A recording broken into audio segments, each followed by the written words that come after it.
Well, good afternoon, guys. My name is Moises Nava. I'm the product champion here in Surface segment, and we have Jake Emmett, our Surface Wellhead product engineer.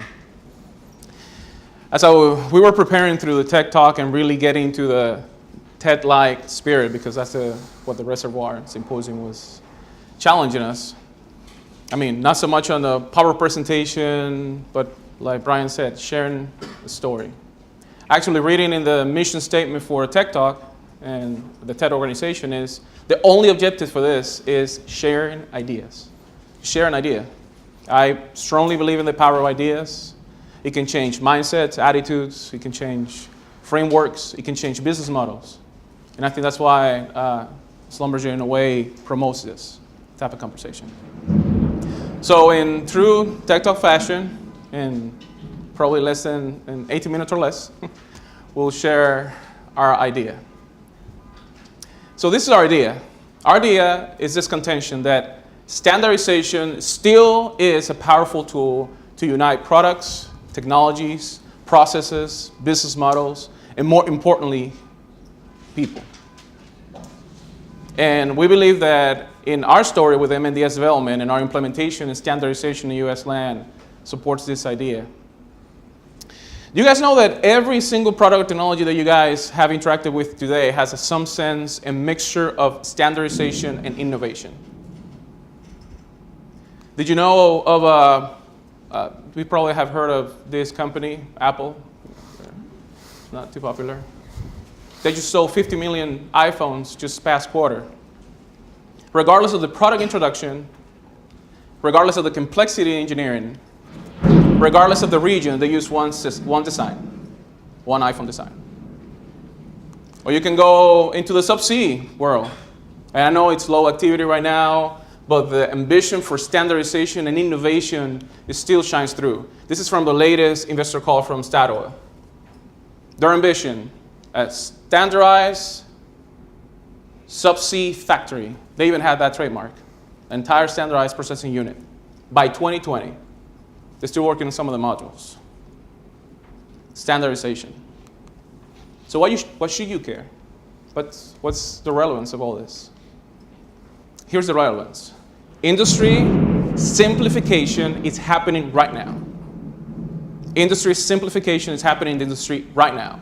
And many school of thoughts can say, well, it's the big crew change, or it's the new technologies that are simplifying processes and people, or even the macroeconomics of the downturn. Whatever is your reason, it's happening.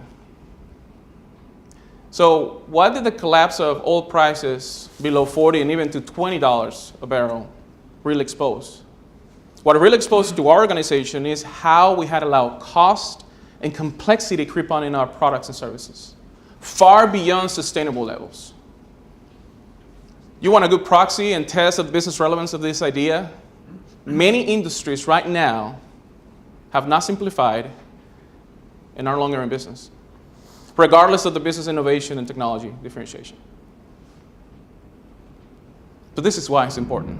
So looking back at the industry, I was actually very blessed to find a survey to the wider oil and gas upstream segment, a survey to O&G professionals asking these two questions.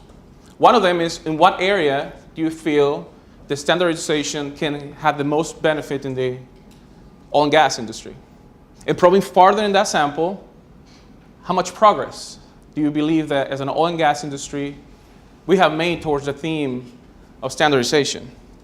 Here are the results. So in the sample, 47% said that equipment and technology is the area where most standardization is needed. I know it may not be something strikingly new for you guys. But interestingly enough, probing into that sample, 57% believe that the oil and gas have not made significant progress in the area of standardization, which assumes they consider standardization important. So this is why you see in this current market new business models that include operators, OEMs, even competitors are partnering for a unified goal, keeping the cost under control and trying to bring some resilience into the market. So again, summarizing the results, 47%, equipment and technology, that's the area where standardization is most needed. 57% of that sample states that oil and gas industry has not made a lot of progress on standardization. And yet they understand the importance of standardization. And like I shared before, that's why you see very innovative and different business commercial models, even disruptive collaborative frameworks, even among what formerly would be competitors for the sake of simplification. So how is that tied into our story? It's tied into the story when we were faced with a challenge to come up with a comprehensive solution, standard solution for the 13.5/8, 5K, and 10K multi-well wellhead market. And I'm going to share some of the things that we learned through the journey. The story how we went from learning all the business processes, but also from the technical side, what we learned and tried to achieve. So one of the things that we learned in the standardization journey, it may sound obvious, but it is always good to express. Product standardization is still an efficient method to reduce costs and improve quality. Through our iterations, trying to lean out our sourcing and trying to go with LCC routing and all that, we really were able to improve our supply chain and just leverage the economy of scale to try to get to the lower cost per unit. Reduce our engineering hours that were solely on high volume type products, and hence release that capacity for engineering to order projects where the actual customer segment is willing to pay a premium for. Reduce project management hours where that's applicable. And the whole theme came about how can we convert? How can we reduce inventory? How can we rationalize? And all these technical conversations turn into converted tools, reduce inventory, reduce cycle time, and reduce just overall project risk. And that's from the product side. So how about the service side? We learned that repeatability does translate into reliability. And reliability translates into improved service quality. Farther localization of services with MNDS, because it was simple, was helpful.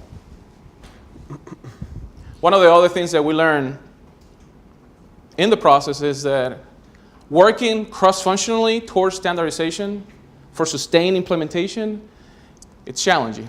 It's very challenging, but it can be done. You may need vision, resources, but what you put in back into the organization, it'll pay back in business efficiency and operational resilience, and that's what we need right now. So why is this issue of standardization and innovation an issue or hot topic? Why the tension? Well, there's a natural tension between standardization and innovation. Historically, if you standardize too early, you can stifle innovation. A good example of that is the actual keyboard that you guys have in your laptops, the QWERTY keyboard. Read about how standardization really stifle much more innovative ways to do an intuitive computer keyboard. But when done well with the standards, there's something called in the world of innovation the network effect. When a product or process becomes so widely accepted that it becomes a base for further innovation. A good example of that is the text messaging platforms. Remember when they were just solely cell phone provider only, and then it came about into an integrated platform with text messages, and then just built into a network that provided even farther more sophisticated advances with more sophisticated instant messaging apps. That's what we're talking here. A really good example of marrying that tension and balance of standardization and innovation is the aircraft industry by far. So this is from a business standpoint and business process standpoint, how standardization really help us see the benefits. But I'd like to let Jay speak to you guys how, from the technical side, the journey went about.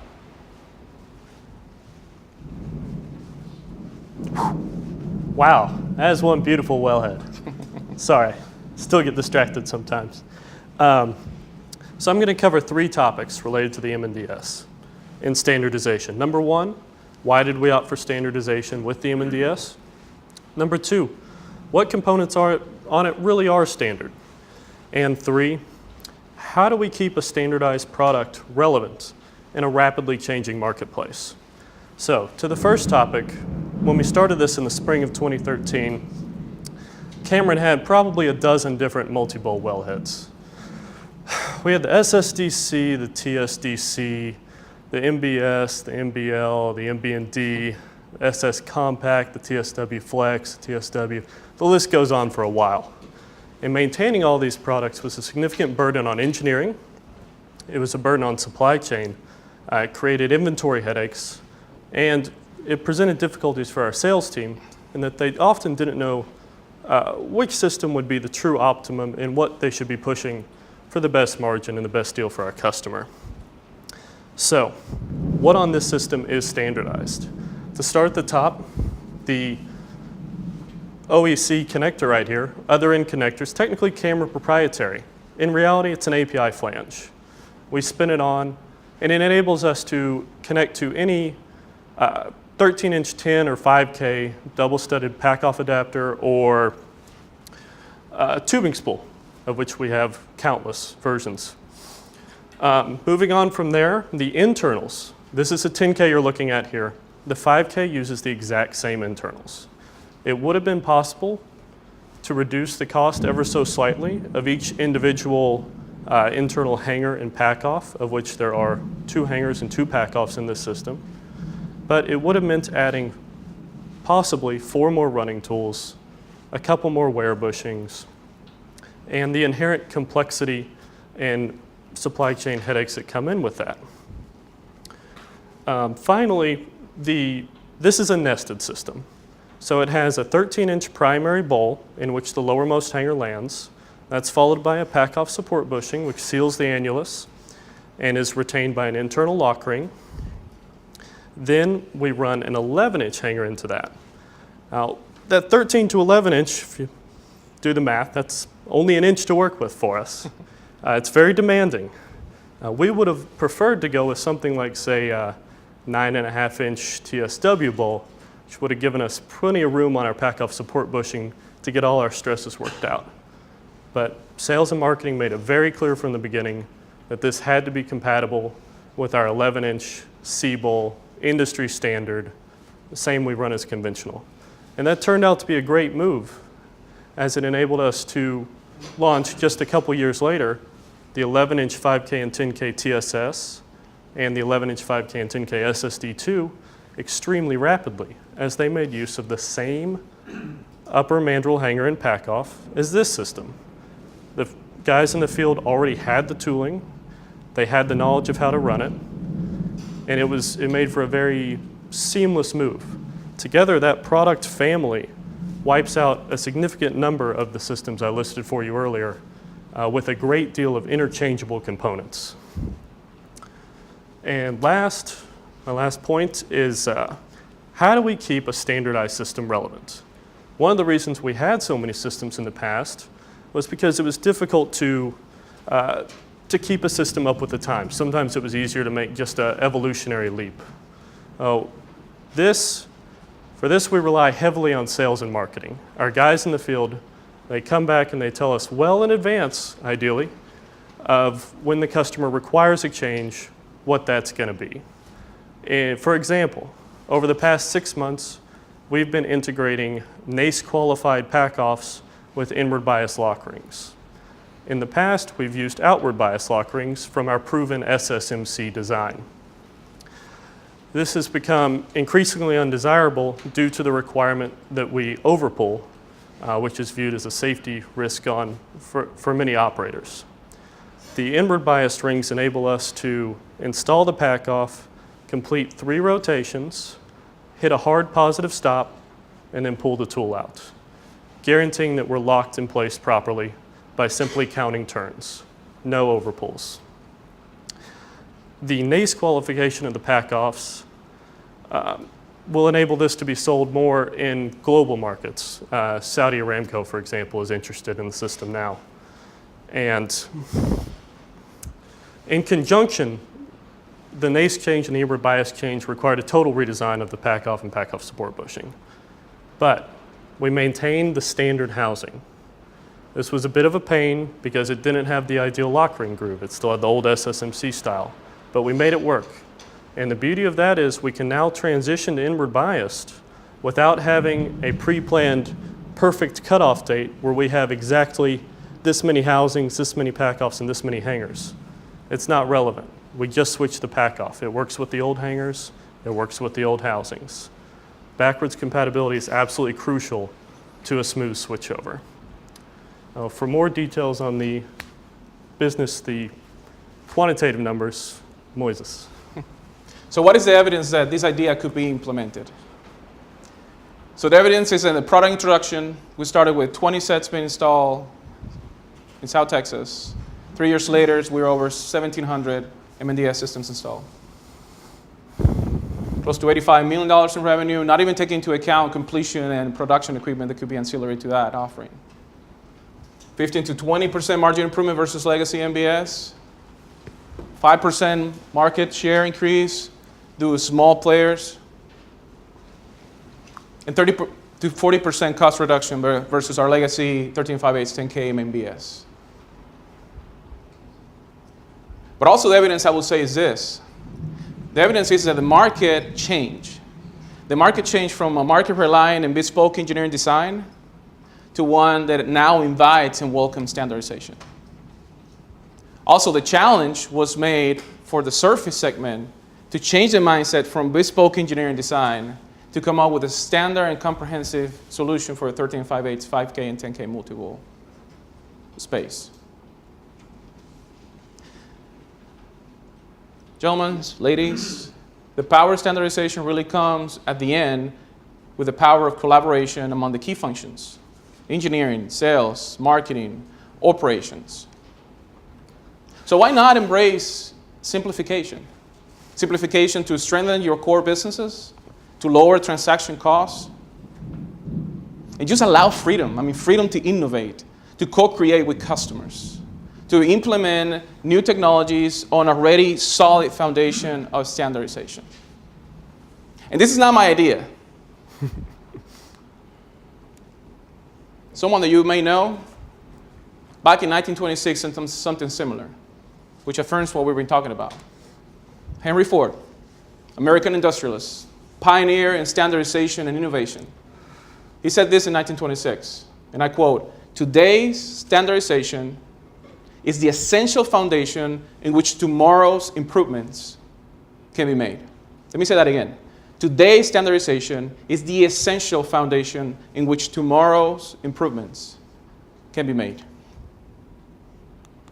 To close, is standardization ever complete or perfect? I think not. But striving for it will transform our business. Thank you.